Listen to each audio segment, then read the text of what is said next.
Hello! On this video, I'm going to show with you guys my proposals, the jobs that I have applied before sa Upwork, the content that I have edited on my own account nung bago pa lang ako, and my first portfolio na pinakita ko. Hindi ko na siya tanda na may portfolio pala ako kasi hindi ko naman siya dinedisplay sa Upwork.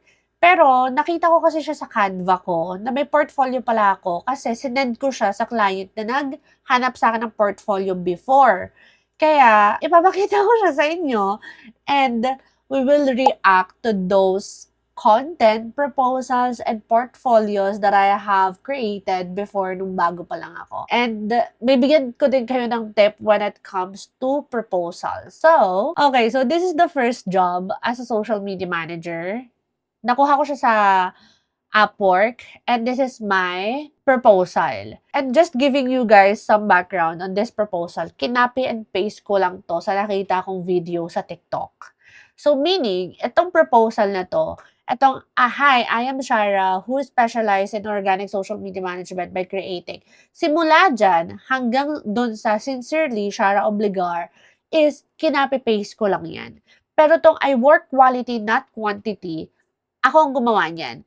So, this is the behind of why I put that first sentence dyan.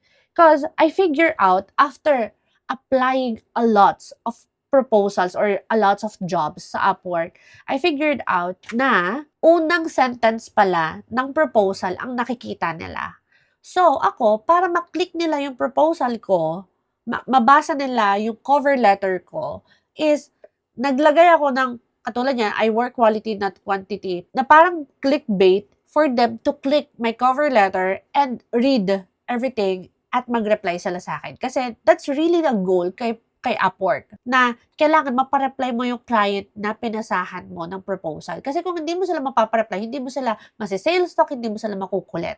So my goal before is for them to click my cover letter and read everything plus makausap ko sila at mapareply sila. So, ayan, yung mga cover letter ko na yan, pare-parehas sila. Most of my proposals, ganito ang laman. Like copy and paste. And that's really the wrongdoing that I did before.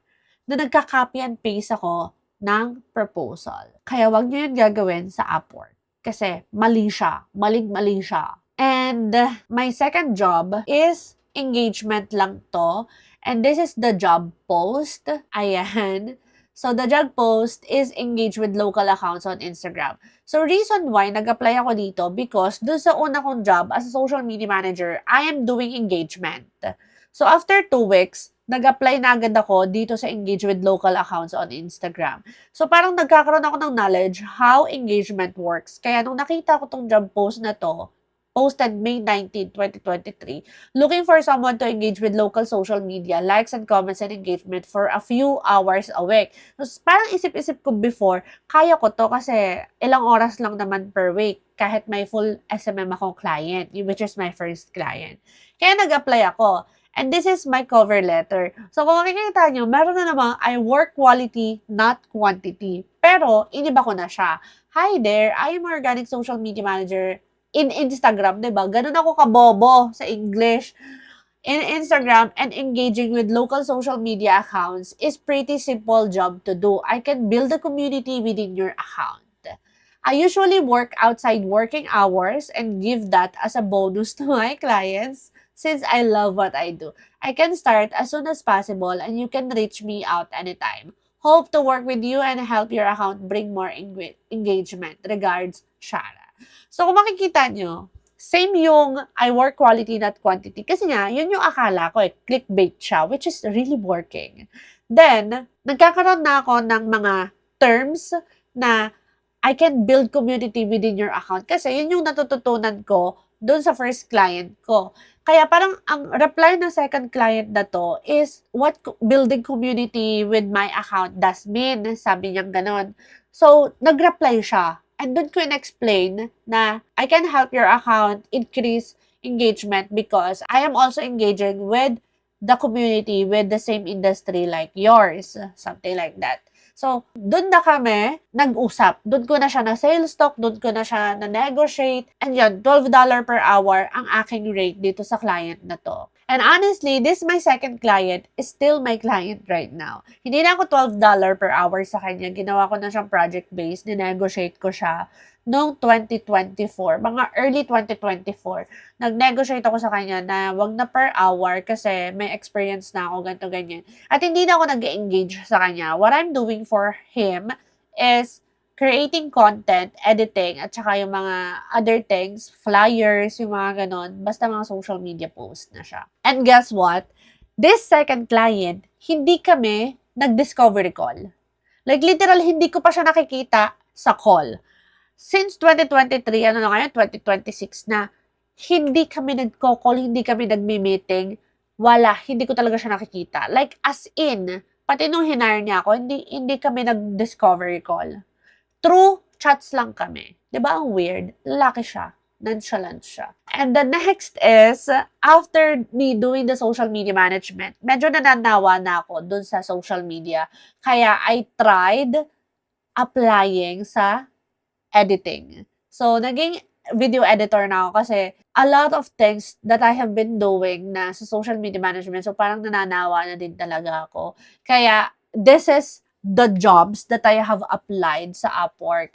Ayan. So, nakakuha ko December 11, 2023, which is here. Ayan o, ang dami kong in-applyan dyan na proposal, panay video editor.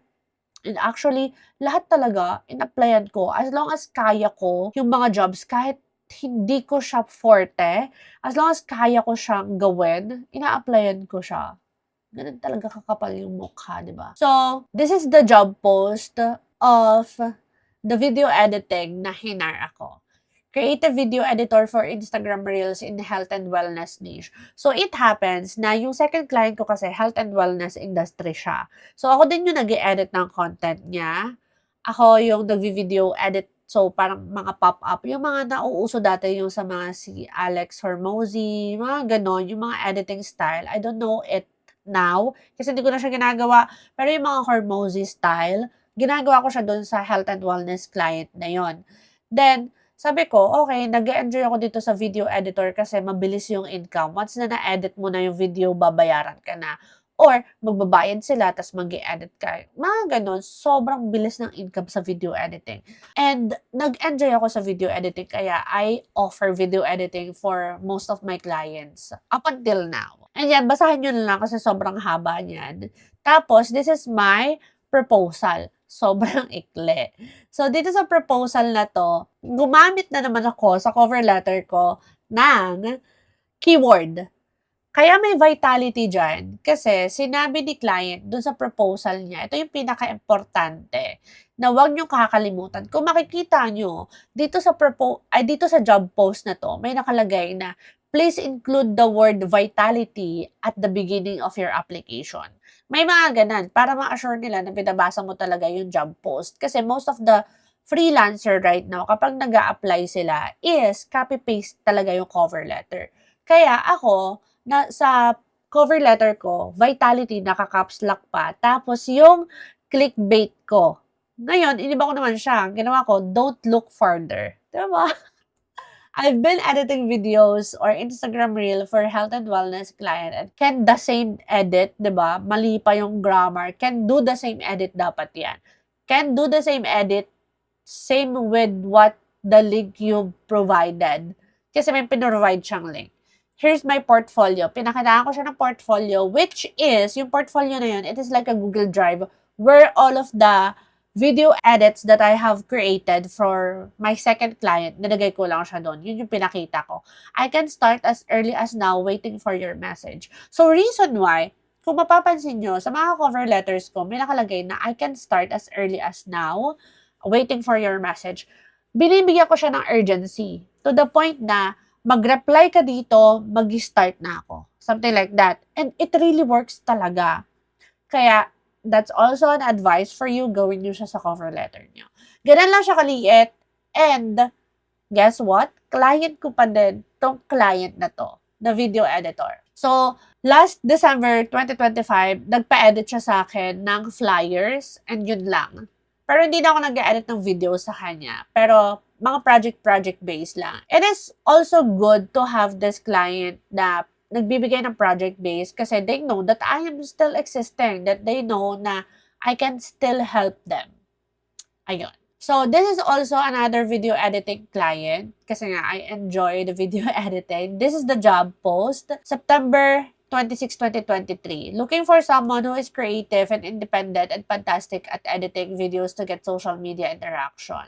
Looking for someone who needs minimal guidance, blah, blah, blah, blah. Basahin nyo na lang yan. And this is my proposal. Diba? Ginamit ko na naman yung aking clickbait, the don't look further. I can help you create engaging video for social media with emojis, photos, engaging caption, and transition. I use Premiere Pro in video editing. Just tell me what style you want. We will make it possible. I can start as early as now, just waiting for your reply. Regards, Shara. May mga follow-up questions siya, which is this one. Share example social media videos that you have created. Here's my client. He provided a caption for this sample and I just added emojis. So parang, in-explain ko lang sa kanya my process and paano ko winork yun for my recent client. Pero that's still the same Google Drive that I have shared dun sa previous client na in-applyan ko for video editor. Those are the proposals and the job post na meron ako sa Upwork. Actually, sobrang dami ko pang proposal sa Upwork. Hindi ko lang mapakita kasi sobrang tagal nila mag-loading. Pero, guys, if you have any question, just let me know dito sa comment section. I am really open to share with you my Upwork experience kasi hindi ko na din talaga siya nagagamit. Or, I mean, si Upwork, hindi na ako nakakapaghanap ng client sa kanya. Hindi ko na siya na-open, kaya nakaipon ako ng 197 connects. Kasi, since 2024 talaga, hindi na ako nakakakuha ng client sa Upwork. Kaya, hindi ko nagagamit yung connects. Kung nabibigay ko lang ang connects, ibibigay ko sa inyo talaga. Let's proceed sa aking magandang portfolio na sobrang nakakahiya. So, this is my portfolio. Hindi ko talaga tanda na may portfolio ako before. Ganito pa yung format niya. Diba? Shara Obligar Portfolio Social Media Manager. Shala ka dyan. Pero parang Canva templates lang to eh. Tapos meron pang ganito, meet me. Hi there, I'm a social media manager, 22 years of age. 22 years of age. 2023 to, before September. Kasi 2000 ako pinanganak eh. September ang month ng birthday ko. Currently based in the Philippines, this portfolio features a few of my works for various clients over the years. Tapos, may picture. Meron pa akong Twitter na nilagay at saka LinkedIn. Shara V. Obligar, social media manager, graphic designer, marketer? Wala kang alam about marketing. Gumraduate ka lang ng marketing pero wala kang alam about marketing. Tapos, email obligarshara@gmail.com. So, itong email na to, this is my personal email. Kung mapapansin nyo, social with Shara nang ginagamit ko kasi wala pa talaga akong email for social media manager. Kaya, yung personal account ko yung ginamit ko before. Then, the next or the third page is this. So, kung makikita nyo, this is my business. Cloth.thing_ sa Instagram. Ginawa ko siyang client ko. Nakalagay client, Cloth.thing, platform, Instagram. Goals, create content. Goal ba yun? Reach people organically, strategize the content. Goal ba yun? Disclaimer, client gave me a permission to use her brand to be presented in my portfolio. Business ko yan. Ginawa ko lang siya client. What I did, engage with target market and build rapport with them. Leave good comments to competitors to reach possible market. Post contents that customer can relate. Use stories to engage with followers. Follow potential customer. Yun yung ginagamit kong strategy, follow to follow. Pero hindi siya good strategy. Ayun, so this is my portfolio. Then, pinakitaan ko din sila ng account reach, 16,000. February, 1 month. Tapos, followers, ayan. Pero this is my business. And works, Facebook cover, product thank you card, brand logo, product mock-up, product release content. Pero alam nyo, yung gamit ko dito, yung Facebook cover photo na yan, at saka product thank you card. Ako yung gumawa ng product thank you card.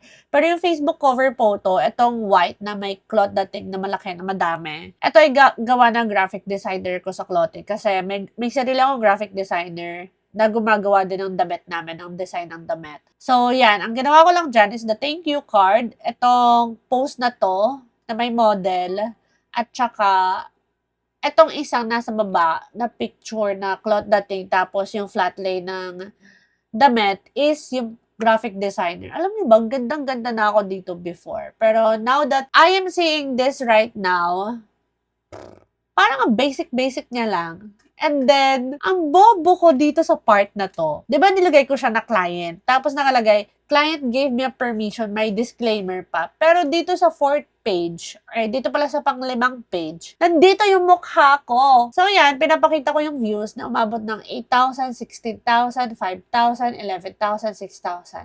Andyan yung mukha ko. Then dito naman sa next page, andito ulit, pinakikita ko ulit yung views dyan. Ngayon, na-realize ko, bakit ko siya pinakita? Less than 20,000 views. Ang followers, 25,000. Kasi, right now, guys, masasabi natin nag-viral siya, nag-work yung content. If the views is higher than the followers. And itong sa portfolio ko kasi na to, is 25,000 yung followers ng business. Pero yung views, 6,000, 2,000, 70,000, pinakamataas is 17,000. Di ko alam kung bakit ako gumawa ng ganitong portfolio. Nakakahiya. Pero I'm glad kasi ganun pala. Tapos dito naman, sa page 7, grabe hanggang page 12 pa pala to eh. Dito sa page 7, pinakita ko yung mga edited content. The sample works. Shala ka dyan. Itong Caperosa, hindi to alam ng barkada ng partner ko. Kasi business to na barkada ng partner ko. In-screenshot ko lang yung mga created graphics nila sa Instagram. Nilagay ko lang siya dito. Pero that's really not from me. And then, yan, nag-edit lang ako dito ng graphics before. Inadd ko lang siya dito, yung Let the Earth Breathe. Kasi that's also one of the t-shirt that we release. At saka itong Tramonto, yung black. Ako nag-edit niyan. Then, itong sample works sa page 8 is the content that I have edited for my clients. Ayan. Ako talaga nag-edit niyan, ha. Kung babalikan ko, ang pangit na mga edit ko. Like, ang papangit. Tapos, more about me. Bachelor's degree in Marketing Management, 4 months sa BPO experience. Huh? 4 years social media manager. 4 years? Kasi, 2019 ko kasi nandal yung business ko. So, parang, ginawa ko siyang as my experience. 6 months lead generation of international trading company. Itong trading company, ito yung nag-OJT kami nung marketing. Pero yes, nagli-lead gen kami doon. Fast learner, willing to learn new things, more room for improvement. Skills offered, social media management, marketing strategies. Marunong ka ng marketing strategies before? Content creation, graphic design, social media growth, organic marketing strategies, Facebook, Instagram ads. Kasi nag-a-ads ako sa business ko. Kaya nilagay ko siya dito. Customer support, customer relationship. Ano ka? Customer service. Then, meron pa ako, Facebook. Wala naman ako nilink, pero meron ako dito Facebook logo, Instagram, TikTok, at Twitter. Pero wala akong nakalink doon. Hindi ko siya mapindot. Meron pa sa page 11. Why me? I will do my very best just to satisfy your needs and be your long-term partner in growing your career. Willing to help in creating ideas, suggest, and I am very open in communication. Always take initiative, deliver projects, advance, and on time, which is yes. Always naman talaga akong advance. And have a wide room for improvement. This is really me. Pero, girl, wag niyo siyang ilalagay sa portfolio, ha? Thank you!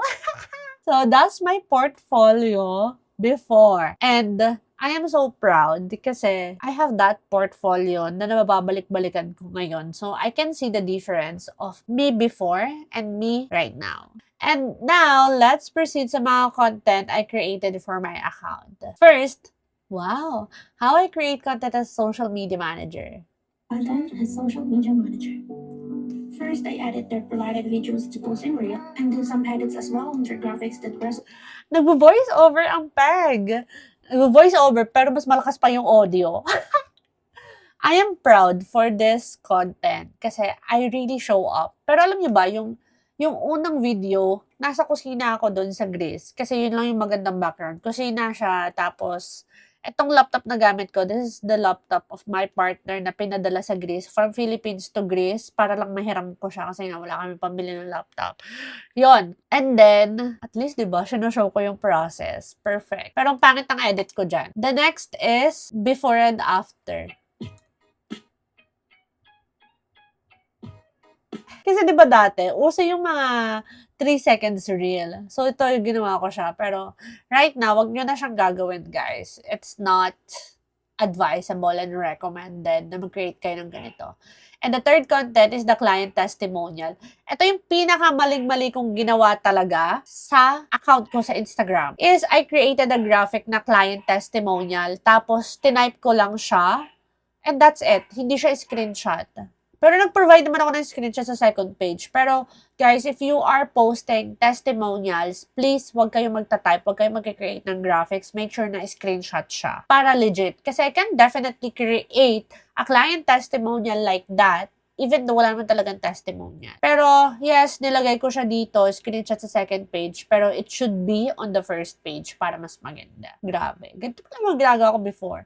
Next, how I create monthly analytic reports. Showing the before and after of client's Instagram profile, highlighting the difference such as optimized bio, organized story. Nakikringe ako sa sarili kong boses, ang arte-arte. Pero before, nung nag-voice over ako, guys, kasi hindi naman talaga ako magaling mag-English, is tinatype ko muna sa notes yung script ko para dire-diretso siya. And like, really, pinakikita ko talaga yung account ng client ko. Super transparent ako before. I love this content, it's just that I don't want or I don't like the way I edit it. Day in my life as a freelance social media manager. Wow! Nasa Philippines na ako nito. Strut my way on over to you. Here's my strut, do-do-do. Strut my way on over to you. See my setup before? 'Di ba? Yun yung bintanang yun eh. Tapos lamesa, tapos laptop. Yun lang, ganun lang siya kasimple. And I am glad na eto na siya ngayon. Like, literally, meron na tayong whole setup and nagbago na yung kama ko. Loft bed na siya. So, sobrang nakakatuwa din pala mag-throwback na mga content kasi I can see the progress.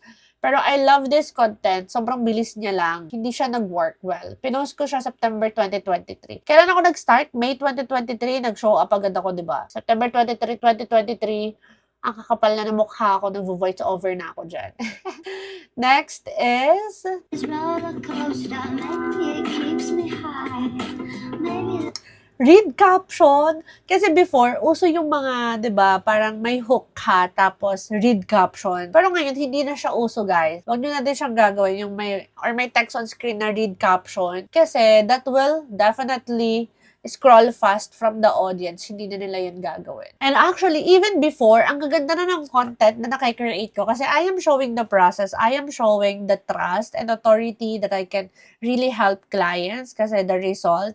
And those are the content that I want you guys to create. Pero hindi yung ganong editing style, ha? So, I am happy that I show up before. And this is my message to you guys na always show up kahit hindi nyo alam yung ginagawa nyo. Ako, before, hindi ko talaga alam yung ginagawa ko. I don't know if I'm doing everything right or wrong. I just do it. I just show up. And look at me now. Nasa 6,000 followers na tayo sa Instagram plus nasa 25,000 followers na tayo sa TikTok. And I am happy to connect with you here. Kaya, guys, if you have any question or if you need help about social media, you have Shara. Kasi ako before, I only have myself and wala talaga akong pinagtatanungan. But right now, since you have Shara Obligar, please let me know in the comment section or message me on Instagram.